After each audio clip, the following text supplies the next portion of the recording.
Welcome back. وقت سے قبل گفتگو ہو رہی تھی تحریک انصاف اور اس کے سربراہ عمران خان کی۔ اب ہم رخ کریں گے پاکستان مسلم لیگ نون حکمراں جماعت کا، جو گزشتہ 3 دن میں اس کی کریڈیبلٹی پہ شدید زک لگی ہے۔ 30 دن میں معاف کیجیے گا، پچھلے 1 مہینے کے دوران ہونے والے واقعات نے حکومتی ساکھ کو بری طرح سے متاثر کیا ہے، مسلم لیگ نون کی حکومت پر کی ساکھ کو بھی اور اس کی قیادت کی ساکھ کو بھی۔ کل کے واقعات، پچھلے 1 ہفتے کے واقعات کا تعلق اس کی اندرونی صورتحال سے ہے، جسے بعض مبصرین اندرونی خلفشار بھی کہہ رہے ہیں۔ کسی بھی صورت میں یہ ایک معمول کی کیفیت نہیں تھی، انتہائی غیر معمولی بات تھی کہ حکمراں جماعت کے اہم ترین اراکین میں شدید اختلافات نمایاں ہو کے سامنے آ رہے ہیں اور خود کابینہ کے اہم ترین اراکین مختلف دھڑوں میں بٹے نظر آتے ہیں۔ سب سے اہم کابینہ کے وزراء میں سے ایک اور پاکستان مسلم لیگ نون کے انتہائی اہم قائد جناب چودھری نثار علی خان اس بار گفتگو کا اور میڈیا کی خبروں کا مرکز تقریباً 3 ہفتے رہے ہیں۔ پچھلے 3 ہفتوں سے مسلسل یہ بات سامنے آ رہی ہے کہ جناب چودھری نثار علی خان کے نہ صرف تحفظات ہیں بلکہ مختلف معاملات کی بنا پر انہوں نے تقریباً گوشہ نشینی اختیار کی ہے۔ اس اہم موقع پر جب پاکستان کی افواج دہشت گردی کے خلاف ایک بڑی جنگ لڑ رہے ہیں اور اس کا براہ راست تعلق ملک کی اندرونی سیکیورٹی کی صورتحال کے موقع پر ہے، اور اس موقع پہ وزارت داخلہ اور وزیر داخلہ کا انتہائی فعال ہونا بہت ضروری تھا، اور خاص طور پہ سول اور فوجی قیادت ایک پیج پر ہے، اور اس کے لیے جو ضروریات تھی اور جس طرح سے پبلک موبلائزیشن ہونی تھی، اس سلسلے میں جناب وزیر داخلہ چودھری نثار علی خان کی کمی بہت زیادہ محسوس ہو رہی تھی۔ اسی دوران یہ خبریں مسلسل آتی رہی کہ ان کے نہ صرف یہ کہ شدید اختلافات کابینہ کے وزراء میں ہیں، خاص طور پہ وفاقی وزیر دفاع جناب خواجہ محمد آصف کے ساتھ، بلکہ ان کے بعض معاملات کے حوالے سے ان کے تحفظات کابینہ کے دوسرے وزراء سے بھی ہیں، اور اس سے بڑھ کر یہ خبریں بھی بارہا آتی رہی کہ وہ ان کے تحفظات خود وزیراعظم جناب نواز شریف کے کئی فیصلوں کے حوالے سے تھے۔ یہی وجہ ہے کہ بہت اہم مواقع پر جناب چودھری نثار علی خان کی کمی یا ان کی عدم موجودگی پارلیمنٹ میں بہت زیادہ محسوس کی گئی، جس کی وجہ سے تواتر سے خبریں آتی رہیں، اور پھر گزشتہ 4 دنوں سے مسلسل یہ خبریں تھیں کہ اب ان کو منانے کے لیے کیا کوششیں کی جا رہی ہیں۔ صبح شام میڈیا میں یہ خبریں مسلسل آتی رہیں کہ ان کو منانے کے لیے اور ان کی تحفظات کو ختم کرنے کے لیے کیا کوششیں کی جا رہی ہیں، حتیٰ کہ کل ان کی وزیر اعظم جناب نواز شریف سے ایک ملاقات ہوئی، جو کہ ایک طویل عرصے کے بعد ملاقات تھی، اور جس کے بعد فی الحال کوئی اس سلسلے میں مزید پیش رفت نہیں ہوئی ہے۔ لیکن آج وفاقی وزیر داخلہ جناب چودھری نثار خان کی جانب سے ایک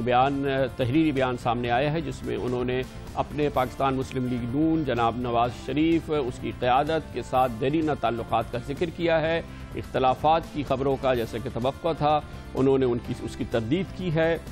کابینہ کے وزراء کے ساتھ اپنے اچھے تعلقات کی انہوں نے ذکر کیا ہے، خاص طور پہ جناب اسحاق ڈار کے ساتھ، مگر اس کے ساتھ ہی انہوں نے چند جملے صرف کیے ہیں اس وزیر کے یا 1 یا 2 وزراء کے حوالے سے جو بغض رکھتے ہیں، اور اس سلسلے میں شاید وہ ایسی کارروائی کر رہے ہیں جو جناب نثار علی خان کو بہت زیادہ پسندیدہ نہیں ہے۔ لیکن پاکستان مسلم لیگ نون کے اندرونی صورتحال اور جس انداز سے یہ صورتحال عوام کے سامنے آئی، یقینی طور پر یہ ایک متحد اور یکجا یا ایک پیج پر ہونے والی سیاسی قیادت کی صورتحال نہیں تھی، اور اس نے یقینی طور پہ پاکستان مسلم لیگ نون اور حکمراں جماعت کی ساکھ کو بری طرح سے متاثر کیا ہے، خاص طور پہ اس کے اندرونی صورتحال کی وجہ سے۔ حکومتی ساکھ اور اس کی ریٹ بارہا پچھلے 30 دنوں میں متاثر ہوتی نظر آئی ہے، اور خاص طور پہ اس کی بڑی مثال گزشتہ 20 جون کو سامنے آئی، جب پیمرا نے فیصلہ کیا کہ وہ جیو نیوز پر پابندی ختم کر رہا ہے، اور اس کے ساتھ ہی اس نے یہ فیصلہ کیا کہ پابندی لگائی جا رہی ہے ARY نیوز پر، لیکن اس کے باوجود صورتحال یہ دیکھنے میں آئی کہ پابندی لگی ARY نیوز پہ، مگر وہ چینل 1 دن کے لیے بھی کہیں بند ہوتا نظر نہیں آیا، بلکہ عام پاکستانی یہ کہہ سکتا ہے کہ کسی بھی کیبل آپریٹر کے کان پر جوں تک نہیں رہیں گی، اور جیو نیوز پیمرا کے حکم کے باوجود نہیں کھلا، حتیٰ کہ جیو نیوز تو کیا اس کے دوسرے نیٹ ورک کے دوسرے چینلز بھی نہیں کھلے، اور اس موقع پہ ایسا لگا کہ حکومتی رٹ تیزی سے زائل ہو رہی ہے۔ حکومتی وزراء اپنے بیانات کے حوالے کے باوجود